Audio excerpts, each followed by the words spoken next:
سلطنتیں توپ سے نہیں گرتی، سلطنتیں گرانے کے لیے دروازے ہمیشہ اندر سے کھولے جاتے ہیں۔ اسلام کی تاریخ ہے کہ اسلامی ریاستوں کو دشمن کچھ نقصان نہ پہنچا سکا۔ اگر نقصان پہنچا تو اندر کے میر جعفر اور میر صادق جیسے اندرونی غداروں کے ہاتھوں سے پہنچا۔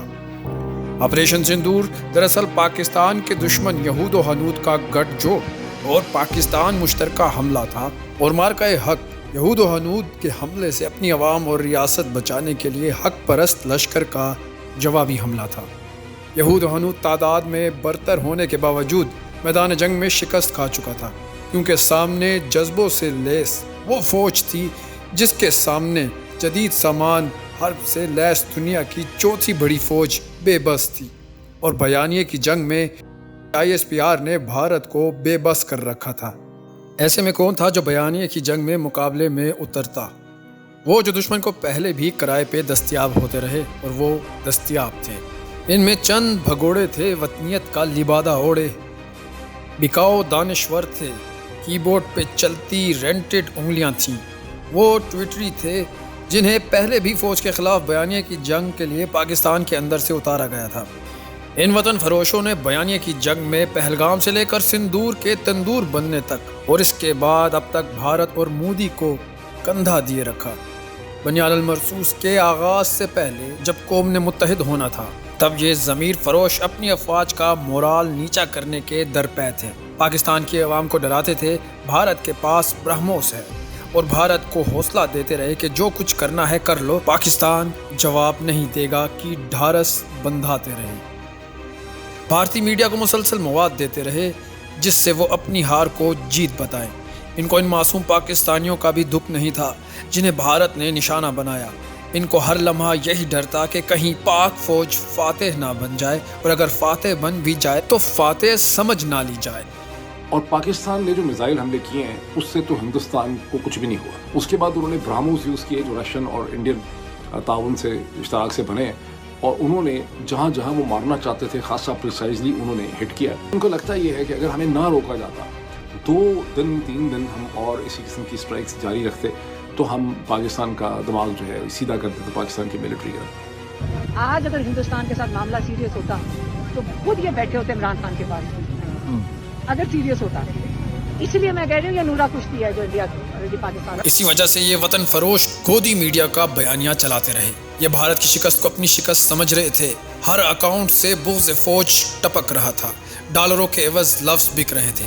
پاکستان نے 6 جہاز گرائے، S-400 کی بیٹریاں اڑائیں، بھارتی فوج کی پوسٹیں اور ہیڈ کوارٹرز اڑائے۔ دنیا دیکھ رہی تھی، ہر ملک کا میڈیا پاکستان کی فتوحات پر لکھ رہا تھا۔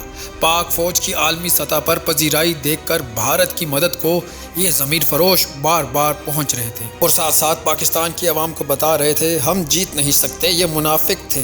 بھارت نے جو کرنا تھا وہ کیا ہے، اس نے پاکستان کے اندر آگے ٹارگٹ کیا ہے اور انہوں نے کامیاب حملہ کیا۔ اب شہباز شریف کی یہ عادت ہے کہ یہ جب بھی ناکام ہوتے ہیں نا یہ مبارکباد دے دیتے ہیں۔ آپ کا DG ISPR کیا کہہ رہا ہے، وہ ٹوٹل ڈیفرنٹ سٹیٹمنٹ ہے۔ ازلی منافق غدار کا ہنر یہی ہوتا ہے، وہ دشمن کے ایجنڈے کو اپنے لفظوں میں لپیٹ کر پیش کرتا ہے، اور سادہ عوام اسے اپنا مان کر اس کے پیچھے چل پڑتی ہے۔ اندازہ کیجئے کہ جنگ کے دوران فوجی ترجمان جب قوم کو جنگ کے بارے میں بریفنگ دیتے تھے، تب یہ ضمیر فروش اپنی ہی فوج پر بھونکتے رہے۔ آج کہتے ہیں یہ جنگ ہم نے لڑی ہے۔ یہود و ہنود کے پیسے پر پلنے والے کی بورڈ واریر اور یوٹیوبرز جن کی زبان، قلم اور مائک پر فار رینٹ دور سے لکھا نظر آتا ہے، ان میں وطنیت نام کی کوئی چیز نہیں۔ اگر پاکستان افغانستان سے کلیش ہو تو افغانی بن جاتے ہیں۔ ایران میں BLA کے کیمپس پر پاکستان نے حملہ کیا تو ایرانی بن گئے، اور جب بھارت نے پاکستان پر حملہ کیا تو بھارتی بن گئے۔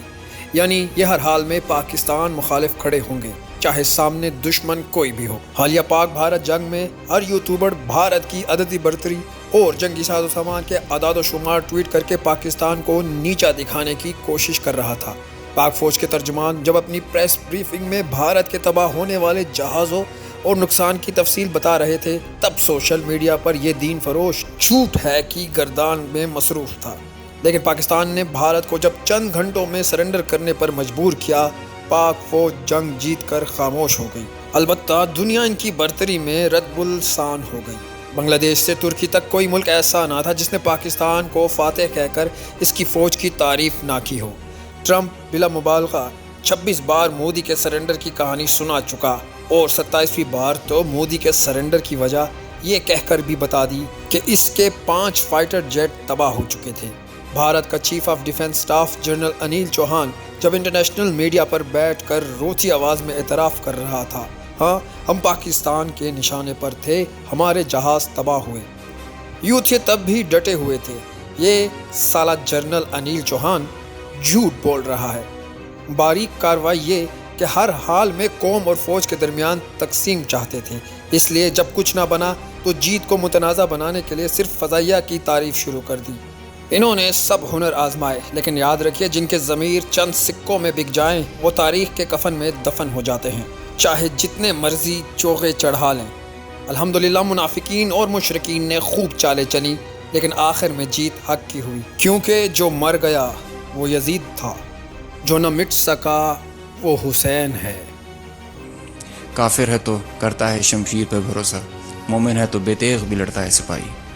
کہ جب پاکستان اپنی ٹائم پلیس اور اپنے مین سے چوزنگ کے ساتھ جب حملہ کرے گا، اگر وہ when پاکستان ول اسٹرائک، تو ہمیں اور آپ کو انڈیا کے میڈیا کی ضرورت نہیں اسے بتانے کی۔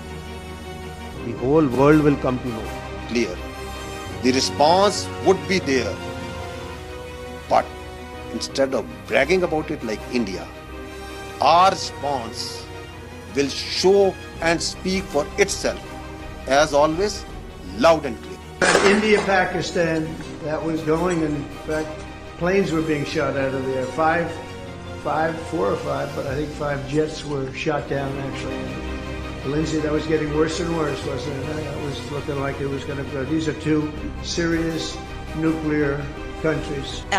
This is where Pakistan got its pound of flesh. It is 99% certain that India lost 2 aircraft, which were Rafale, and it's very probable India lost up to 5 aircraft. According to the source, Pakistan responded with a relentless, a massive barrage of missiles and rockets, they say, Pakistan says, into Indian military facilities, bases inside India, air bases, weapon storage, and along that disputed line of control in Kashmir against military bases there. They say that this, from the Pakistan perspective, their communications, how they were communicating with Secretary Rubio, that really put India on the back foot. It didn't know what had happened. India, according to Pakistan, reached out to Secretary Rubio, reached out to the Saudis, reached out to the Turks, reached out to others.